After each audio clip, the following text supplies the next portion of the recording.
कि हर किसी की दिव्य दृष्टि खुलेगी, लेकिन समय लगेगा, अभ्यास करना होगा, पर खुलेगी जरूर। और बहुत से लोगों की तो खुली हुई है, लेकिन इस्तेमाल करना नहीं आता, और कभी कभी वो ऐसा बोलते भी है। ये बात का मुझे शक पहले से हो गया था। तो ऐसा होना दिव्य दृष्टि के खुलने का ही संकेत है।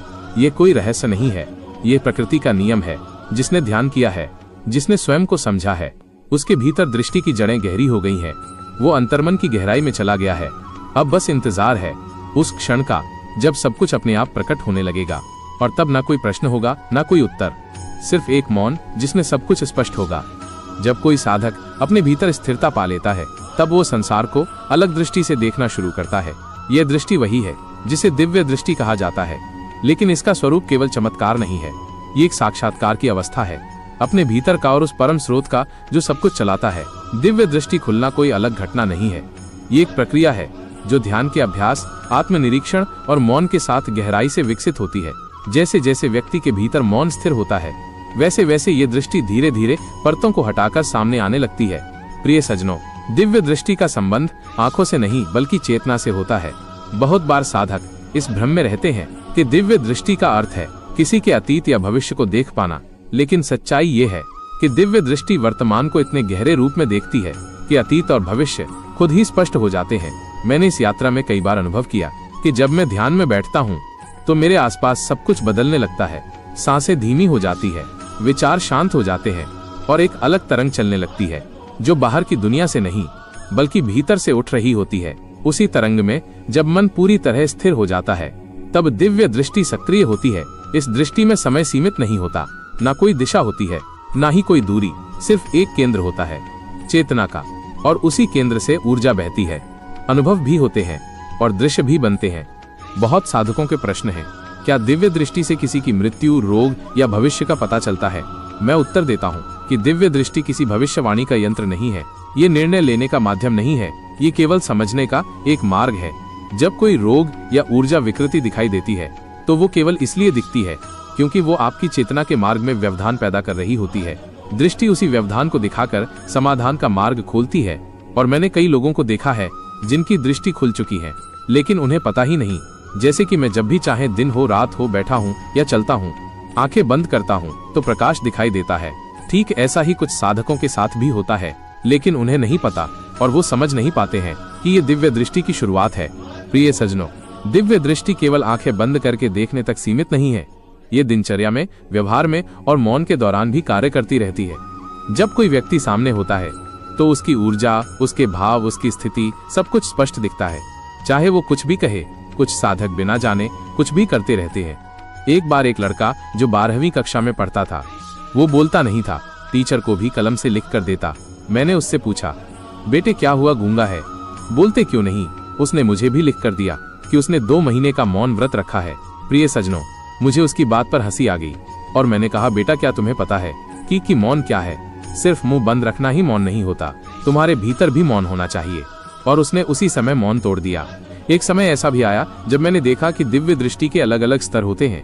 पहला स्तर है ऊर्जा का अनुभव, दूसरा उसकी ऊर्जा की दिशा का बोध, तीसरा ऊर्जा का कारण समझना, चौथा ऊर्जा को शुद्ध करना या रूपांतरित करना, और पांचवा पूर्ण मौन में दृष्टि का विलीन हो जाना। क्योंकि तीसरे स्तर से आगे साधक को अपने अहंकार, इच्छाओं और विचारों से पूर्ण रूप से मुक्ति पाना अनिवार्य होता है। दिव्य दृष्टि का सबसे सुंदर पक्ष ये है कि ये मौन में सबसे अधिक कार्य करती है। जितना व्यक्ति शांत होता है उतना ही स्पष्ट वो देख पाता है। प्रिय सज्जनों, ये दृष्टि केवल देखने की नहीं बल्कि सेवा की शक्ति भी देती है। क्योंकि जब आप किसी की ऊर्जा को देख लेते हैं तब आपको ये भी पता चल जाता है कि वो कैसे ठीक हो सकती है। दिव्य दृष्टि का सबसे कठिन पक्ष ये है कि आप झूठ नहीं देख सकते। कई बार लोग मुस्कुराते हैं लेकिन भीतर से बिल्कुल हताश और उदास होते हैं, तो यहाँ आपकी दिव्य दृष्टि उसकी बेचैनी को देखती है। आपने देखा होगा कि अक्सर लोग बोलते हैं मैं ठीक हूँ, लेकिन उनकी ऊर्जा कहती है कि वो बहुत थका हुआ है, बेचैन है। क्योंकि दिव्य दृष्टि के सामने कोई पर्दा टिकता नहीं।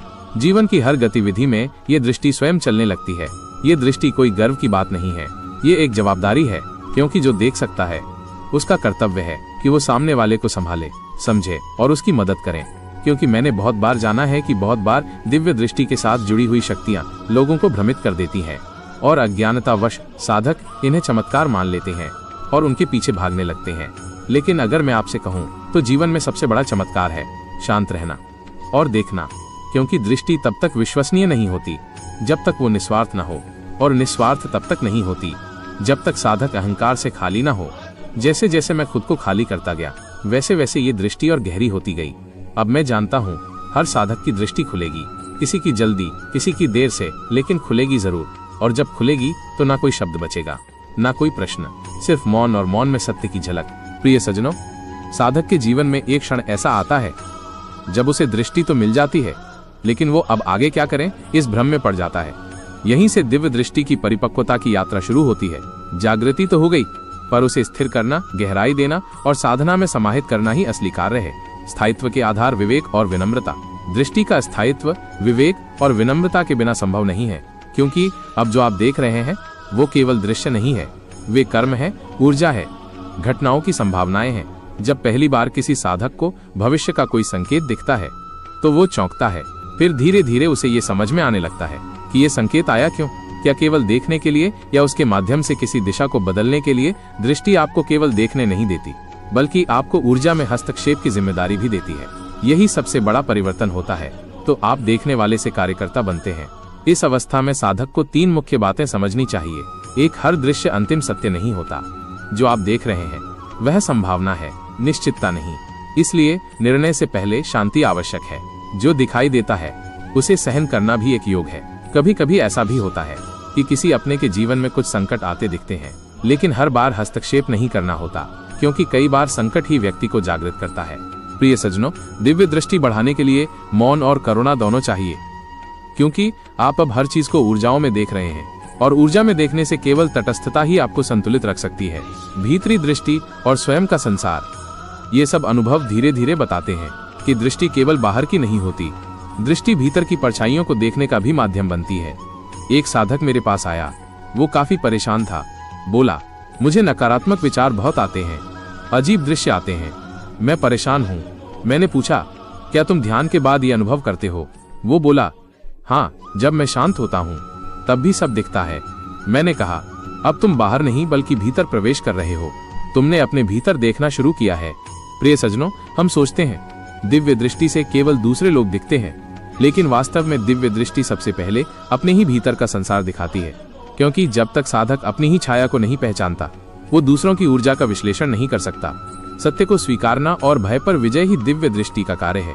अतः प्रिय सज्जनों, सत्य देखना डर पैदा नहीं करता, डर पैदा करता है उसे नकारने का प्रयास करना। इसलिए मैंने सभी साधकों से हमेशा कहा, जब भी कोई दृश्य आए पहले उसे स्वीकार करें, फिर उसे समझें, फिर निर्णय लें कि क्या करना है। भावनाओं को समझना और अहंकार से बचाव एक उच्च अवस्था होती है, जहां दृष्टि केवल ऊर्जा नहीं बल्कि भावनाओं को भी समझने लगती है।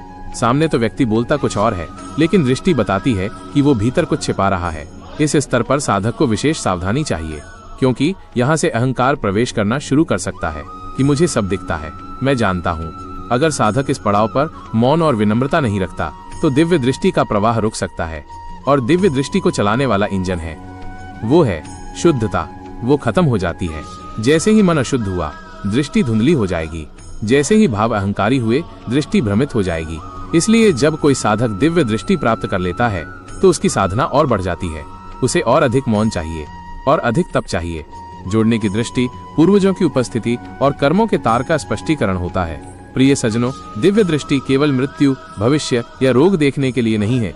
ये पारिवारिक ऊर्जा, पूर्वजों की उपस्थिति और कर्मों के तार भी दिखाती है। ये दृष्टि केवल देखने की नहीं, जोड़ने की दृष्टि है। प्रिय सज्जनों, आजकल के युग में बहुत से लोग दिव्य दृष्टि को चमत्कार मानते हैं, लेकिन सच्चाई ये है कि ये कोई विशेष नहीं बल्कि साधना की स्वाभाविक परिणति है। जिसने मौन को आत्मसात किया, जिसने अपने कर्मों की गहराई को जाना, जिसने सेवा को अपना पथ बनाया, उसे ये दृष्टि मिलती ही है। यह दृष्टि तब सटीक होती है जब उसका प्रयोग परोपकार, रक्षा और समर्पण के लिए किया जाए। इसमें आपके विचार महत्वपूर्ण है। प्रिय सज्जनों, अंत में मैं आपसे एक छोटी सी बात कहना चाहता हूँ। अगर आपने इस वीडियो से थोड़ा बहुत भी जाना है या अनुभव किया हो तो कमेंट करके जरूर बताइए। आपके विचार, अनुभव और प्रश्न हमारे लिए बहुत महत्वपूर्ण है। और अगर आप चाहते हैं कि इस तरह की और भी गहरी, शुद्ध और अनुभव आधारित वीडियो आप तक समय समय पर पहुंचे, तो चैनल को सब्सक्राइब जरूर करें, क्योंकि ये कोई सामान्य चैनल नहीं है। यह एक साधना का पथ है जहां हम सब साथ चल रहे हैं। यहाँ तक हमारे साथ बने रहने के लिए आपका आभार, धन्यवाद।